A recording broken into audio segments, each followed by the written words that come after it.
Donc nous passons à présent aux lois relatives aux produits laitiers. Quel est donc le problème des produits laitiers en ce qui concerne la cache-route, puisqu'on est toujours dans le thème général de la cache-route, donc des produits qui sont permis à la consommation. En introduction, nous dirons que nos sages de l'époque du Talmud ont promulgué un décret interdisant le lait qui était trait à l'époque par un non-juif, en précisant que le non-juif en question, il s'agissait d'un idolâtre. C'est pour ça d'ailleurs que cette règle provient d'un traité talmudique qui s'appelle Avodah Zara. Avodah Zara signifie l'idolâtrie. Et quand, à chaque fois qu'on dit un non-juif au sens moderne, ça n'a évidemment aucune connotation stupide et raciste. Mais c'est quelqu'un qui adhère aux thèses, aux pensées et au comportement de l'idolâtrie. Ce sont ces non-juifs-là dont on parle. C'est pas les goïms en général, mais les goïms qui adoptent un comportement idolâtre dont un juif digne de ce nom doit garder sa distance avec cela. Et c'est pas uniquement par rapport à la pensée ou le comportement, c'est carrément la fréquentation jusqu'à la consommation. C'est important de bien comprendre ça en introduction. Et donc, il y avait cette règle que les sages du Talmud ont instituée, enfin, l'époque depuis Maseret Avodah Zara, 35b, où il y avait l'obligation d'avoir un lait qui soit trait par un juif, ou alors que ce soit un juif qui se tienne à proximité lors de la traite, et donc qu'il n'y ait pas de possibilité de mélange avec des laits interdits ou provenant d'une bête qui serait impropre à la consommation. A priori, quand le lait provient de la vache, quand il provient du brebis, etc., il n'y a pas de souci. Que la bête s'avère par la suite cachère ou non cachère après abattage, tant qu'elle est en vie, elle appartient à la catégorie des bêtes propres à la consommation. Donc de ce point de vue-là, tout lait qui provient d'une brebis ou d'une vache en vie normale est forcément cachère. Mais il faut s'en assurer, il faut en avoir le cœur net. Quel est l'autre ? Quels sont les autres laits qui pourraient faire problème ?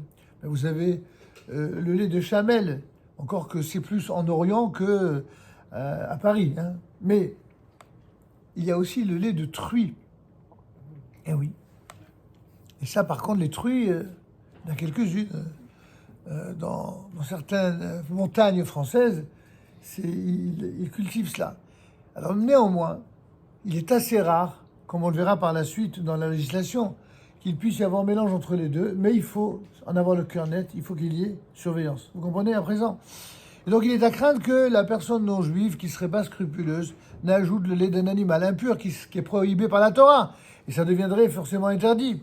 De plus, même dans une ville ne comptant pas d'animaux impurs susceptibles de produire du lait de vache, qui est trait sans aucune surveillance de personne, eh bien, il est interdit à la consommation. En effet, chaque interdiction de nos sages provient d'une raison profonde. Elle n'est pas que liée à, comme certains s'imaginent, à de l'hygiène ou même au respect simplement de règles, je dirais,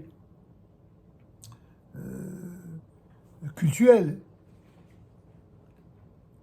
ou rituelles, pour être encore plus précis.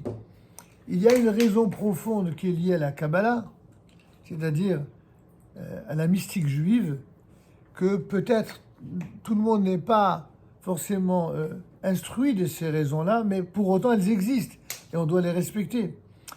Et ces règles en plus ne nous ont pas toujours été dévoilées. Et c'est pourquoi ceux qui se conforment aux paroles de nos sages se verront préserver d'écueils dans d'autres domaines également, comme le rappelle le Aruch HaShulchan au chapitre 115, paragraphe 6.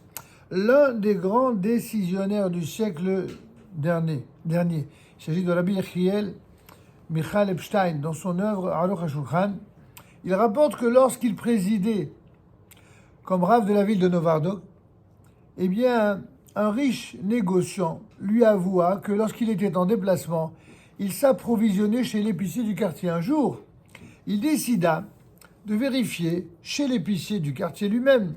Il décida de vérifier la provenance du lait, qui était d'une si excellente qualité qu'il achetait chez lui. Il trouvait ce lait, waouh! Jamais de sa vie, il avait goûté un lait avec une telle onctuosité. Il était très bon. Alors le commerçant lui raconta, mais vraiment, comme on dit les fitoumo, naïvement, sans aucune... avec sincérité, sans jamais le moins du monde l'intention de tromper son client. Il lui a raconté naïvement que tous les jours, pour donner de l'onctuosité au lait, qu'est-ce qu'il faisait? Il achetait des cervelles chez le boucher et il les cuisait avec le lait afin d'obtenir une texture crémeuse et onctueuse. Vous voulez le croire, un truc pareil? Et alors, je connais quelqu'un qui est un véritable connaisseur de ces univers-là qui m'a dit oui, c'est connu. Chez eux, c'est connu que ça, quand on met de la cervelle, qu'on appelle ça, la cervelle d'agneau, ou de brebis, je ne sais pas, ou même d'ailleurs de bœuf, et de la mettre dans la faire cuire dans le lait, il est d'une onctuosité remarquable. Et c'est cela qui donne au lait ce côté bien gras et crémeux que le riche négociant consommait tous les jours. Évidemment, il en a été écœuré, empli de remords et d'amertume. Et il s'est écrié « Aïe, aïe, aïe ». On m'avait pourtant prévenu comme les paroles de nos sages sont justes. Et moi, je me suis tombé droit dedans. Alors tout ça simplement pour vous dire que, au-delà de l'anecdote assez cocasse, on vient ici, ne croyez pas que lorsque les règles ont été instituées par les sages, ils les ont établies pour nous casser les pieds et pour nous donner des règles en plus. Il y a beaucoup de gens un peu comme ça, des petites gens, qui croient vraiment que la Torah, c'est rien que ça, des règles compliquées. Ce qui complique les règles en général, c'est le fait que les êtres humains sont compliqués et qu'ils inventent toujours des nouvelles manières de fauter. Si, par exemple, on mangeait toujours de manière naturelle, mais on n'aurait jamais de problème de mélange. Si on mangeait toujours et on faisait toujours manger tous les êtres vivants d'une manière normale. Vous avez entendu parler en son temps, il n'y a pas si longtemps, la maladie de Creutzfeldt-Jakob, dite de la vache folle. C'est quoi?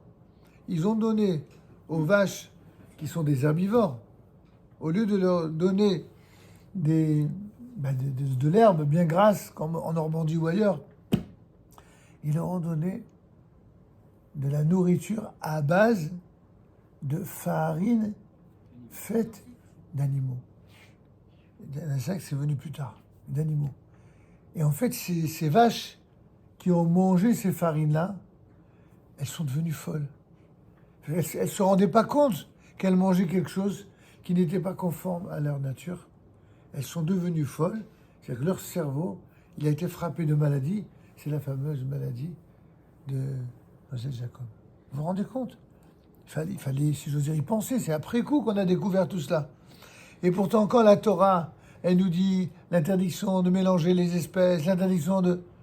C'est aussi dans cet esprit-là. Alors, la même chose. Quand on nous dit qu'il faut respecter les règles de la cacheroute et des institutions que nos sages ont instituées justement à l'époque talmudique, il y a toujours des raisons connues, mais aussi des raisons qui le sont moins. Et dans tous les cas, il faut se conformer évidemment aux règles qui ont été instituées. On va passer à présent à la surveillance du lait et aux conditions requises. S'il y a des questions, n'hésitez pas.